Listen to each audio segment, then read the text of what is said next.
কংগ্ৰেছে প্ৰথম তেওঁলোকে এটা টকা সংগ্ৰহ কৰি আছে 3 কোটিৰ পৰা 5 কোটি টকালৈ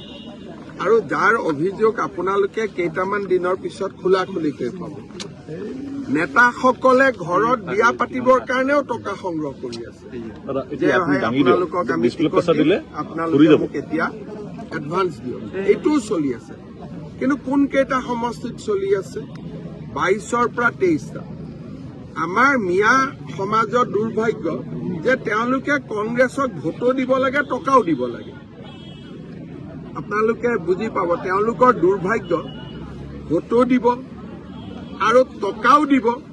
আৰু এভিকশ্যনৰ সময়ত কংগ্ৰেছ দলে সহায় নকৰে আজিও তেজপুৰত এভিকশ্যন আছে কংগ্ৰেছ দলেতো সহায় নকৰে আজি তেজপুৰত আমি 5,000 বিঘা মাটি এভিকশ্যন কৰিম তো কংগ্ৰেছৰ সমাজৰ মই দুৰ্ভাগ্য বুলিয়ে কওঁ